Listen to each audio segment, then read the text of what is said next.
8기통, 12기통 가면 조용하잖아요. 이게 예배에.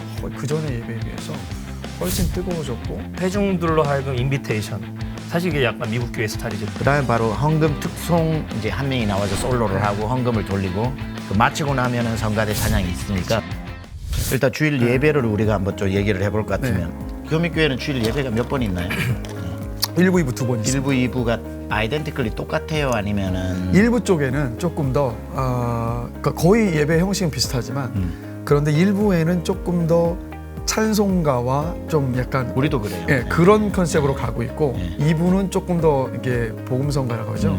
그런 찬양에 좀 더 집중을 많이 해서 좀 약간 색깔을 좀 그렇게 다르게 하고 있어요. 그런 거는 좋은 것 같아요. 그렇죠? 네. 보통 뭐 네. 트래디셔널, 블렌디드, 컨템포러리 뭐 이런 네. 식으로 많이 나눠가지고 어떻게 영락교회는 어때요? 저희는 이제 사실 변화가 많이 있었습니다. 예전에 이제 저희 교회도 주일날 예배가 4번 있었거든요. 예. 근데 이제 오전에 대예배라고 그러잖아요. 예. 오전에 1부부터 3부 예배는 이제 담임 목사님 대예배가 있었고 저녁 예배가 있었습니다. 오후 4시에. 근데 제가 항상 이제 차병락 목사님께 배웠던 게 뭐냐면은 성도들이 주일날 담임 목사님의 한 설교를 듣고 가는 게 그렇죠. 중요하다. 근데 그 공감대가 성도들이 다 공감을 하더라고요.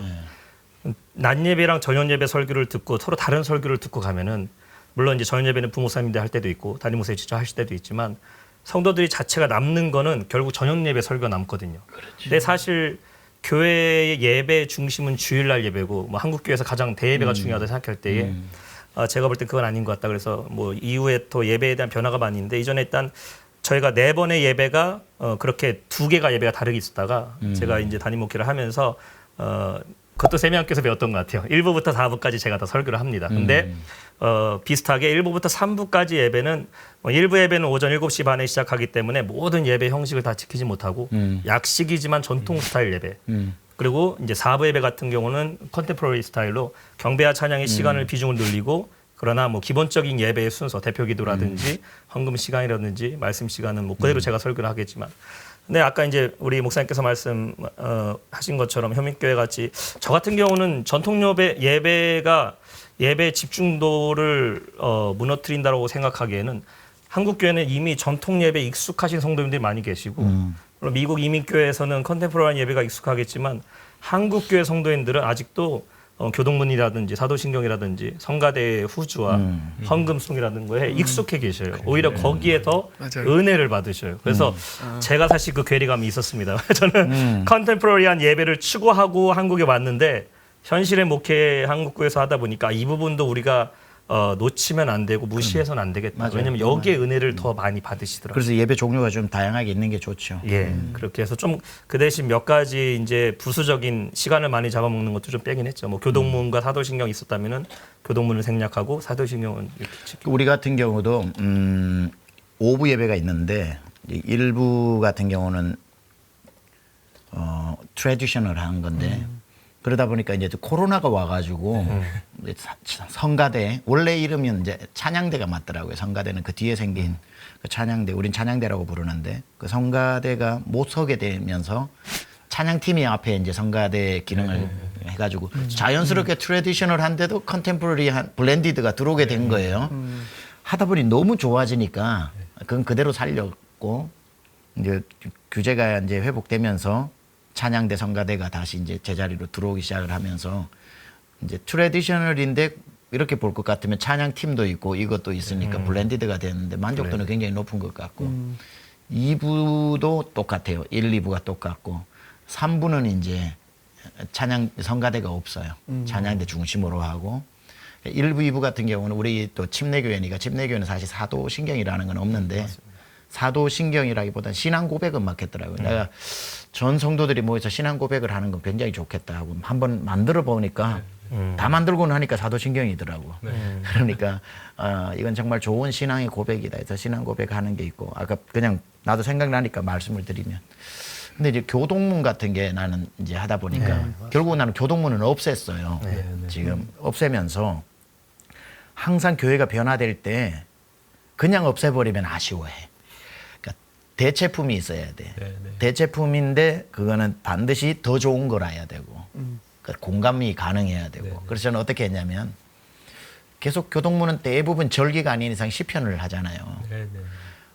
그걸 읽고 주일 내가 설교할 본문을 또 읽고 하니까 그게 큰 의미가 없더라고요. 그렇죠. 교동문 일어나 가지고 사회자가 한 줄 읽고 성도들이 그다음에 화답하고 한 줄 읽고 이 형식이었는데 그래서 성경 봉독을 아예 제가 그랬죠. 이제 교동문을 하지 않고 예배 때 선포되는 교독 말하자면 말씀은 주일 본문이라고 그게 더 맞으니까 교동문 한다 생각하고 성경 본문을 다 함께 일어나서 그렇지. 합독하는 걸로 이렇게 하니까 우리 성도님들 100% 동의를 하죠. 거기에 대해서. 왜 교동문 안 하냐 이런 거 아무도 못 들어봤어요. 그러니까 대치를 시켰는데 더 나은 방법과 좀 더 합당한 방법을 하니까 그게 왜 중요하냐면 예배 시간을 3분 이상이라도 줄여. 그 말씀은. 맞아요. 효과는 똑같고.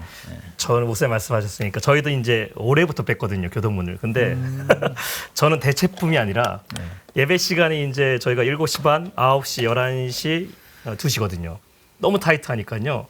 제가 예배 설교가 길어지다 보니까 성도님들이 예배 시간 줄이기를 원하세요. 그래서 말씀에 더 집중하자는 거에 의미에서 교동문을 뺐거든요. 근데 제가 모르겠어요. 제가 느끼기에는 오히려 성도님들이 더 그 뺀 거에 대해서, 그러니까 순서가 많은 거를 그렇게 좋아하시진 않는다. 맞습니다. 요즘 맞아요. 추세가. 네, 맞아요. 그래 좀 더 이제 좀 구체적이고 왜 하는지에 대한 명분만 있는 걸 원하지. 부수적인 프로그램이 많은 거를 절차를 이제는 좀 사람들의 인식도 좀 바뀌지 않았을까. 제가 이렇게 작은 교회에 이제 목회하시는 목사님들, 저도 작은 교회를 했기 때문에 목사님들을 폄하하는 얘기는 절대 아니고요. 제가 경험에 의해서 작은 교회, 지금 개척교회를 하고 계시는 교회를 가보면 의외로 작은 교회일수록 옛날 방식 스타일을 그대로 고수하는 데가 많아요. 맞아요.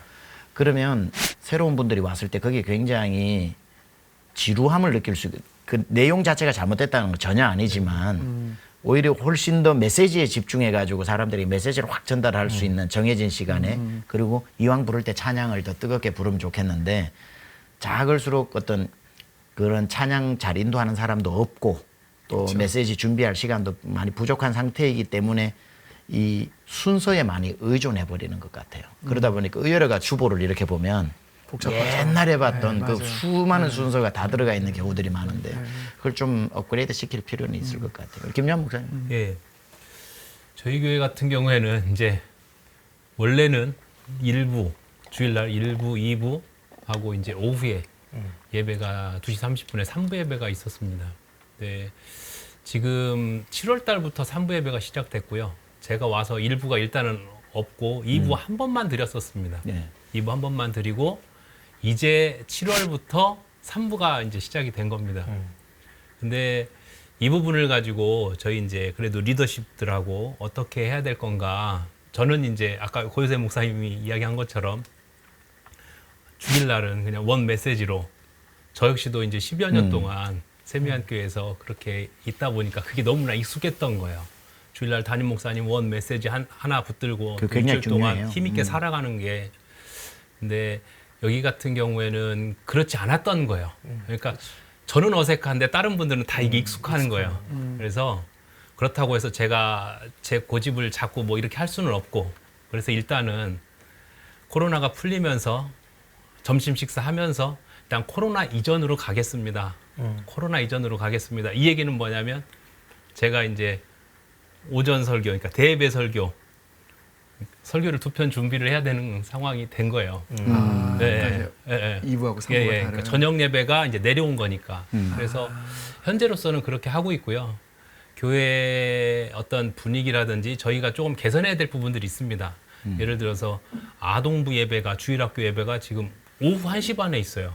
그래요. 네, 보통 뭐 메인 예배 때 같이 같은 시간이죠. 있잖아요. 그렇죠. 근데 그렇죠. 저 역시도 이번에 와서 보니까 유치부 예배, 아동부 예배가 그렇게 돼 있더라고요. 그래서 조금 더 장기적인 플랜을 갖고 어떤 또 성도님들과 함께 이제 대화의 시간을 좀 가지면서 장기적으로는 그 2부 예배로 어린이들도 내려오고 또 그러면서 오후 예배는 조금 젊은 이 예배처럼 이렇게 좀 더 생동감 있게 하면서 저 역시도 앞으로 계획이라고 한다 치면 그 이 W가 시작될 때쯤 되면 그렇게 그런 거 아까 말했듯이 그 주일 오후 1시 반에 어린이 예배가 있는 경우는 제가 봐서는 지극히 봉사자 중심으로 편성을 해놓은 것 같아요. 주일 네. 대예배 내가 네, 드리고 네. 남는 네, 시간에 네, 한다 네, 하니까 네, 그렇게 된 건데 사실 같은 시간대에 예배가 있어야 자녀를 가진 부모들 새 가족들이 맞습니다. 오게 되니까 네. 그거는 뭐 설득시키는 데 있어서 네, 큰 네, 어려움 네. 없을 것 같고 네. 여기도 저는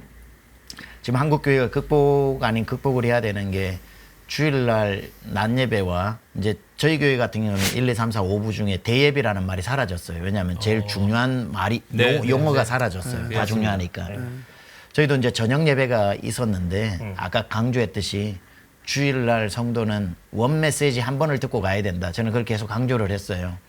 안 그러면 오전 설교로 살아야 할지 오후 설교로 살아야 할지 하는데 결국은 훨씬 많이 준비한 오전 설교보다는 사람은 가장 나중에 들은 설교를 기억하거든요. 맞아요. 짧게 준비했지만 그래서 저는 그걸 계속 강조를 해서 쉽게 그게 트랜지션 됐습니다. 그래서 한 번으로 하는 걸로 되고 해가지고 잘 정착이 된 상황인데 전주교회도 그게 아마 네. 그 방향으로 나가면 훨씬 예, 목회자의 예, 예. 설교 퀄리티도 높아지고 네. 그리고 성도들도 훨씬 좋고 네. 그 예.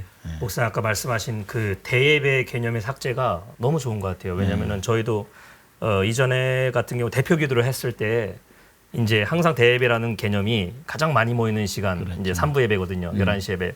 대표 기도 하는 분들도 오늘 대예배 때라는 것을 썼는데 이제는 담임 목사님이 설교를 아침부터 오후까지를 똑같은 설교를 하니까 모든 예배가 말씀하신 대로 다 대예배가 돼버렸다는 그렇죠. 거죠. 그게 사실 중요합니다. 대예배라는 개념 자체는 성경적이지도 않고 우리 모든 예배를 다 하나님께 올려드린 예배인데 그게 참 너무 좋고 또 그렇더라고요. 제가 이게 어떻게 보면은 목회자의 이 자랑이 될 수 있을 수도 괜찮을 것 같아요. 제가 아침 7시 반부터 오후 2시까지 똑같은 설교지만 열심을 다해서 1시간씩 설교를 하니까 성도님들이요.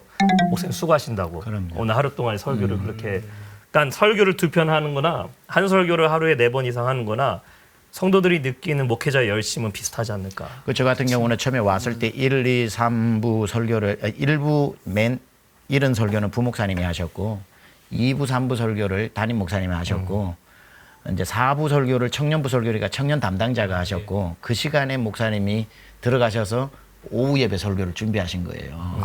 그래요. 그러니까 설교 2번 준비하셔서도 힘들고 청년부를 놓치니까 또 힘들고 일부 예배도 좀 아쉽고 그래서 제가 와서 2번 설교해서 예를 들어 인정받고 수고하고 칭찬받는 것하고 똑같은 설교지만 1, 2, 3, 4, 5부를 내가 다 청년들까지 다 하는 거에 있어서 성도님들은 훨씬 지금이 수고를 많이 하게 여겨지고 효과도 많고 또 바람직하게 모든 세대가 원 메시지를 들으니까 그게 훨씬 좋고 효과적이더라고요.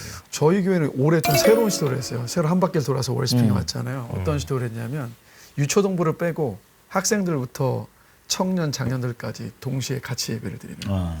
그래서 통합 예배, 세대 통합 예배죠. 그래서 왜냐하면 이제 어떤 느낌을 좀 많이 받았냐면 이렇게 한 교회인데 한 지붕 세 교회. 그러니까 왜냐하면 이제 학생들은 전체 교회에 전혀 관심이 없어. 학생 청년 전혀 관심이 없이 돌아가는 약간 교회의 어떤 분위기가 이전에 좀 그런 분위기들이 좀 있었던 것 같더라고요.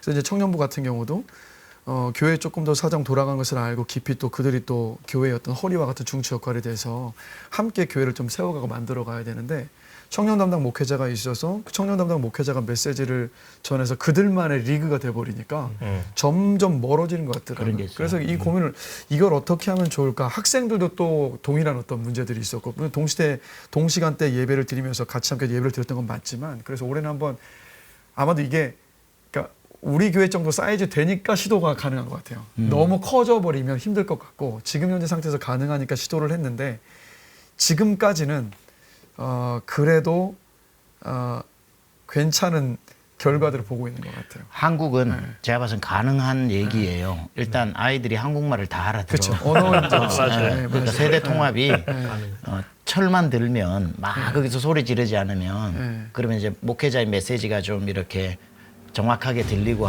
또 자기들에게 좀 공감 소통이 되면 저도 한 번씩 그런 거 많이 느끼거든요. 애들 같이 중고등부도 나 설교 같이 좀 들었으면 좋겠다는 그런 생각 좀 많이 들어요.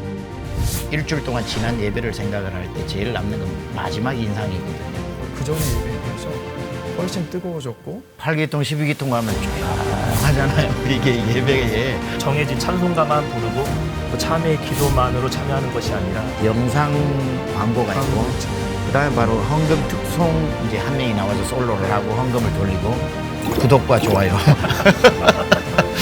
부탁드리겠습니다.